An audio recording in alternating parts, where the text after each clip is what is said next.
Hello and welcome to my channel. My name is Logan, and today I want to talk with you about just a couple of basic Lenormand reading methods geared particularly toward beginners. So if that is you, hi, hello, this is totally for you.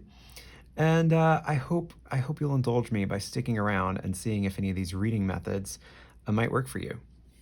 So first things first, if you're not ready to start with official readings, whatever the fuck that might mean to you, I do think there is a way to sort of dip your toes into Lake Lenormand, if you will, and just get a feel for how the cards can interplay with one another. Because, we really don't draw single cards with Lenormand for a reading. We use them in pairs or in groups. And so that can be intimidating at first. And I think it could be helpful to just, maybe in the morning, shuffle your deck, think about what can I expect from today? Or what should I be mindful of today? Things like this, very easy breezy daily draw type of questions. Pull your two Lenormand cards and don't try and make a reading out of them. Just make a note of what two cards you pulled. Take out your notes app on your device, take out a journal, take out a sticky pad, and just write that shit down. And then what I would advise for you to do is, later that evening, that night, take out your note and take out your little Lenormand resource, whether that's, a little booklet, a little white book, a guidebook, an internet page, what have you. Look up the themes of the two cards that you pulled. And I want you to reflect on your day, looking for anything that matches those two themes interconnectedly. Like if you pulled a card that symbolizes work, and if you pulled a card that symbolizes maybe recognition or getting your flowers, I want you to look for moments in your day where maybe one of your supervisors might have, given you a pat on the back and was like, good fucking job out there. Or maybe one of your clients expressed their appreciation for you. This is a moment where the work card and the, getting your flowers card could intersect. And I think by doing this little exercise daily, it will help you not only get familiar with each Lenormand card on its own, but it'll also help you to start building bridges between multiple cards so that whenever you get into actual readings, you won't feel super intimidated because you'll already have ideas of how these themes can interconnect with one another. So that's something that I think could be fun for a beginner. So that daily exercise aside, one of the simplest ways to read Lenormand cards is just drawing two cards, just two cards. So you ask your question, you focus on your simple, concise question, you shuffle your deck, and we draw two cards. Now we're going to treat the first card as the subject of that question. Then the second card is going to modify that subject. So in this case, the subject is the rider card. The rider symbolizes incoming news, incoming visitors, things as such. That's why we have all this motion with this figure on horseback. Our second card, our modifier, is the clover card. What do clovers generally symbolize, right? Usually good luck. Also, it's a very tiny plant, so it can usually symbolize good luck, small fortunes, or like brevity, smallness of stature, things like that. So how might you interpret these two in a given reading? If the rider is our subject and it denotes that the answer concerns news or a visitor, and clover is the modifier, how does clover modify rider with its smallness, with its good fortune? So you might take away from this that the answer to the reading is, I can expect a visitor for a short period of time or a brief visit. You could also infer, since rider means something incoming, whether that's news or a visitor or what have you, and clover is good fortune, that I can expect a small blessing, a small boon to come my way. You see what I'm saying? So that's one way that you can do a two-card reading. You can also, and you can apply that to three-card readings as well. You can have as many cards as you want, to be honest, with this style of reading.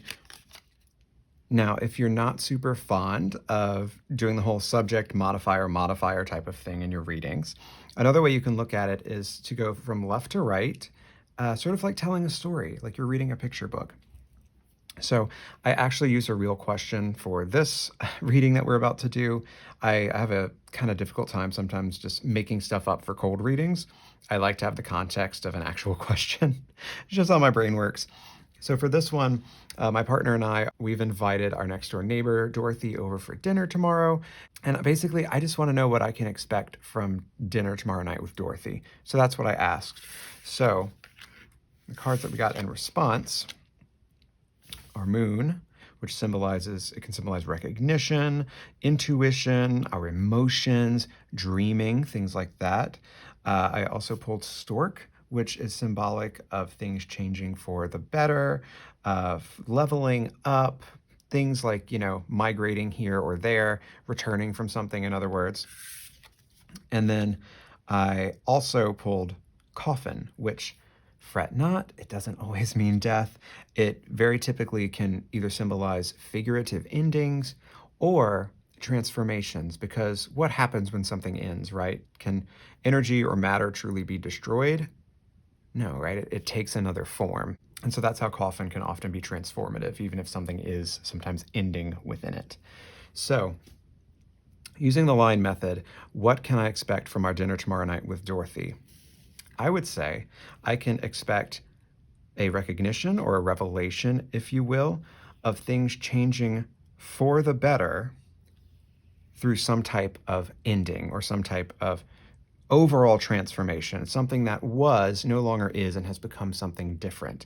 But we have Stork here, so it's in a pretty positive light. Moon and Stork are both pretty positive cards. So even though Coffin is a negative card, the tone of the reading is still going to lean more so towards the positive. Now, if you haven't seen my introduction to Lenormand video, each card in Lenormand does have a positive, negative, etc. type of association to it. So you have positive cards, which tend to be fortunate, happy, welcome things. You have negative cards, which aren't always tragic. They can be inconveniences, small problems, worries, small misfortunes. You have neutral cards, which are cards that sit squarely between positive and negative, that you'll have to look at the surrounding cards to sort of, feel out the vibe to see which way it's leaning on that particular reading. And then there are mixed alignment cards, which mean that they might be neutral but also lean positive. Alternatively, they could be neutral and, sometimes tend to lean more towards the negative side. So that's going to be up to you, dear viewer, dear reader, to intuit what the vibe is for any particular reading. That's going to be on you to vibe check, which I totally have faith in you to do. Right? Like, we use intuition in tarot, we use it when we use oracle, we use it in everyday life. So Lenormand is not going to be that much more challenging for you to intuit these things with. So that was looking at this question, at this reading with the line method, going from left to right, reading it almost like story chapters or comic book panels. There's also a technique called mirroring, in which case the central card, no matter how many are to the left or right, usually an odd number though, the central card will become our subject, and then the flanking cards will modify that subject. So in this case, I asked, what can I expect from our dinner tomorrow night with Dorothy? And our answer is the stork. We can expect some sort of positive change for her, for us, for somebody. There's some sort of positive change and evolution on the way. Now, what's modifying that positive change is that this positive change might not be easily won. This might be coming on the tail end of something that perhaps had us very emotional because maybe it had endings accompanying it, that sort of thing. Not all transformation is easy. So we have transformation with the coffin, emotions, recognition, things like that with the moon. So yeah, this transformation that's going on or about to take place, whatever it might be, has happened already, even, might have been an emotionally difficult one. But the outcome, the overall vibe, the main star here is still going to be the stork, telling us that overall, it will be an uplifting time, even if maybe there were some tears here or there around the subject matter. Does that make sense to you? Hopefully so. I'm by no means a teacher, which you can probably totally tell. I'm just a Lenormand enthusiast, and I want to get other people excited about learning this fabulous system of cards. Okay, now another reading method that I really enjoy that's quite simple involves using what we call a focus card. Some Lenormand instructors might call it a significator card. Um, Basically, same difference. You pick a card that corresponds to the subject of your question. So, like, I want to know how my next Kickstarter for my Oracle deck is going to perform. Will it succeed? Is my question. Will my next Kickstarter succeed? So I would pick out a card that symbolizes work or like work projects or art, any of these sorts of things. I personally went with the fox card to be my significator card because the fox, one of its meanings is employment, work, what you do to put bread on the table. So what I will do is I will think of my question, will my next Kickstarter succeed? I will think of that and I will think about the fox card while I'm shuffling the deck, okay? And then after I'm done shuffling, I'm going to look through the deck instead of flipping a card over at random. I'm going to look through it. I'm going to find the fox card, and then I'm going to take the card that's behind it and the card that's in front of it, and that's going to give me the context. That's going to give me the answer to my question. All right, so let's go ahead with it. So behind the fox card, we have heart. Here's our fox card. And here is the ring in front of it. So we can look at this as, will my Kickstarter succeed? Based on ring and heart, I will say yes. Those are both fairly positive cards to start with. And then we can also look into their symbolic meanings, which also, in my opinion, lean towards a yes. So we have heart, which tells me that as long as I am putting heart and sincerity into the project, the result will be ring, which is commitment, partnership. If you want to look at it in another, I guess, modern lens, you could say this is sort of like the I do card, the contract, the pact. It will be made, it will be fulfilled, you know? So that is how you use a focus card, and it can be literally any card in the deck, so long as it is one that you think fits the theme of your question, fits the subject matter. So I chose fox to represent work. You could have chosen the heart card to represent romance or trying to get to the heart of an issue, the core of a thing. If your question was about partnerships or commitments, you could have gone with the ring card, and then, you know, we would have read what was on either side of that. It's very, very versatile, and I totally recommend using focus cards. They're one of my favorite things to do with Lenormand decks. All right, well, that's it for our Lenormand basics for today. We're going to get into some more reading methods in the next week or so, but I did want to cover these ultra simple ones today so that you have something very easy that you can start out with in case you didn't know what first step to take, you know? I think this would be a safe area to start, especially with that sort of daily reflection thing I mentioned at the beginning of the video, where you just pull the two cards, note them down, and then come back to them later and see how you know, happenings in your day relate to those cards. I think that's a great place to start. And try to remember as well, as you are learning Lenormand, you know, if you know how to read tarot cards, did you know it overnight? Did you grasp it super quickly? Did it not take a shit ton of study to get it? I'll also ask you to remember, now that I've made it sound intimidating, possibly, that was 78 fucking cards. This is 36.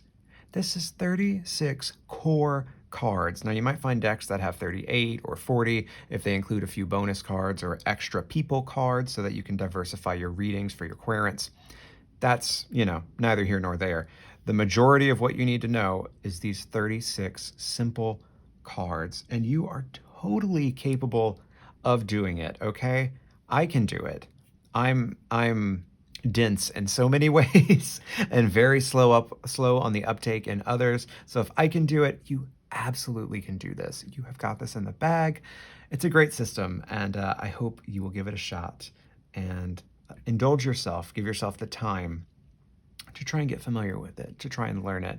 I genuinely think it will become a favorite system for you if you do. So anyway, that's all for today. We'll be back next week with a more in-depth reading method or two, and I will also be posting very short videos that cover the card meanings so that you can have some of that too. If you want that from the series, it will be there for you to take. I believe I'm going to go ahead and do like 6 cards per video and just try and keep it very short, very quick, very snappy. Anything that I'm using in the videos, I will try to link in the description box below. So like for today, the deck we've been using is the Arcana Jonghu. I'm sorry, my pronunciation is out the door today. The Arcana Jonghu Lenormand. It's fantastic. It would actually be another great beginner deck, in my opinion, because the images are just very classic while also, not being super samey like a lot of the old, British, English, Grandma's doily style Lenormand decks that are out there, which are great, but it's nice to have diverse options. So anyway, I'm blathering on at this point. Thank you so much for hanging out with me today. I hope you enjoyed the video. Please leave a comment below if you have any questions for me regarding what we discussed here today.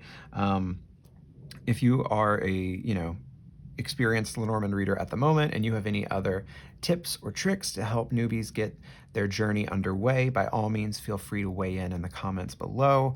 I am very here for us all going on this sort of Lenormand journey together. And the more the merrier, honestly, the more the merrier. So yeah, thanks for hanging out today. I hope you enjoyed it. Have a beautiful rest of your day. And in the meantime, bye-bye.